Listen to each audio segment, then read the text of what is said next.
जो परवरिश हुई वो बहुत साधारण तरह से हुई थी। उस समय ये सब तामझाम भी नहीं था और ये सिक्योरिटी का कोई मामला नहीं था। तो हम भी सड़कों पे जाके खेलते थे बच्चों के साथ। जब 80 का चुनाव हुआ तो तुम्हें याद है हमने बच्चा पार्टी बनाई थी। हाँ। 40 बच्चों का गैंग था। सड़कों पे जाते थे बच्चा पार्टी जिंदाबाद, बच्चा पार्टी जिंदाबाद, और पोस्टर चेप लेते थे अपने बच्चा पार्टी। याद राजनीति जीवन का हिस्सा था, उस हमारे जीवन का हमेशा हिस्सा रहा। पूरा परिवार इकट्ठा बैठता था, बातचीत करते थे दादी से, और दादी मतलब बिना बताए हमें राजनीतिक ज्ञान देती रहती थी, हमें पता भी नहीं लगता था। दादी हैड पार्शियलिटी, दादी मेरे से पार्शियल थे। ओहो, दादी पापा थोड़ा इनसे पार्शियल थे। खिलौने भी एक बार लाई गई तो मुझे बुलाया कि भाई कौन सा पसंद है। मैंने कहा ये मुझे बंदर पसंद है, यही तो। मैं बड़ी खुश थी कि दादी ने मुझे आज बुला के मेरे से पूछ लिया। सच्चाई क्या थी, मुझसे पहले इनको बुला लिया था और पहले ही तय कर लिया इनके साथ 60 गांठ थी कि इनको क्या देना है। याद है जब दादी को अरेस्ट किया था? हाँ, मुझे बहुत अच्छी तरह याद है। हम दोनों लड़ गए, हम दोनों पुलिस वालों से लड़ गए थे कि भाई दादी को नहीं ले जा सकते। टीयर गैस लगती थी, याद है? फिर दादी को जेल में जाके देखा। हमारा जो पारिवारिक रिस्पेक्ट है और रिश्ता है एक दूसरे से, वो सबसे जरूरी है। एक टाइम था जब ये केक बनाती थी, 24 घंटा ये केक बनाती थी और किसी ना किसी को ये केक खिलाती रहती थी। कुछ भी मीठा सामने दिख जाए तो रुका नहीं जाता।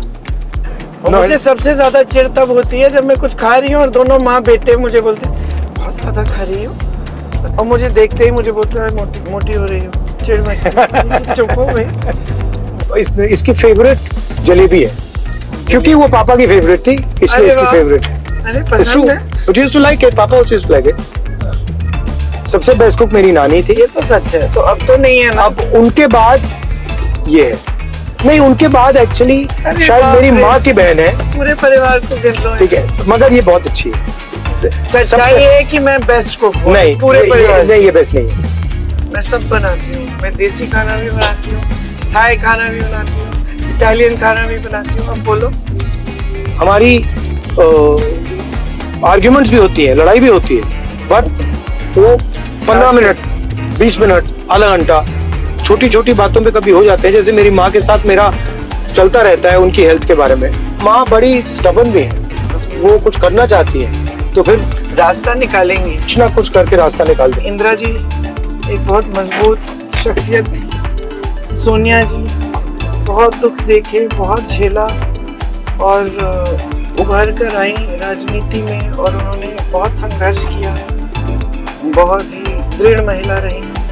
हमारी नानी भी बहुत दृढ़ महिला थी। जब आप पॉलिटिक्स करते हैं, अगर आप अपनी फैमिली की रिस्पेक्ट नहीं कर सकते, अगर आप फैमिली में रिश्ता नहीं रख सकते, तो आप उसके बाहर कभी नहीं रख सकते। अगर आप हर रोज अपने जीने में झूठ बोलोगे, पॉलिटिक्स में झूठ बोलोगे। तो इस चुनाव में ना आप अपना ध्यान मत भटकाने दें किसी भी स्तर पर। अर्जुन के निशाने की तरह, मछली की आंख पे जैसे अर्जुन ने अपना निशाना रखा, आपको भी अपना ध्यान पूरी तरह से अपने विकास पे, अपना भविष्य कैसे बनाना है। और ये जो वोट है आपका सबसे बड़ा हथियार है। इस वोट को आप विवेक से इस्तेमाल करिए, इस वोट से ही आपका भविष्य बनेगा।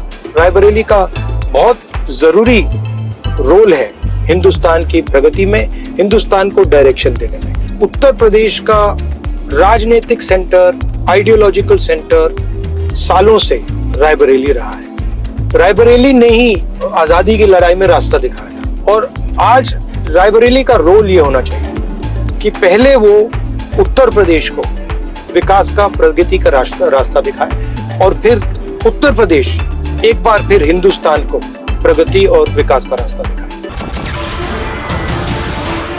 नमस्कार, मैं हूं मानक गुप्ता। अगर आपको हमारा ये वीडियो पसंद आया हो तो इसे लाइक और शेयर जरूर करें, और हाँ, हमें सब्सक्राइब और फॉलो करना ना भूलें ताकि आप देश और दुनिया की कोई खबर मिस ना करें। तो जुड़े रहिए हमारे साथ और देखते रहिए न्यूज़ 24।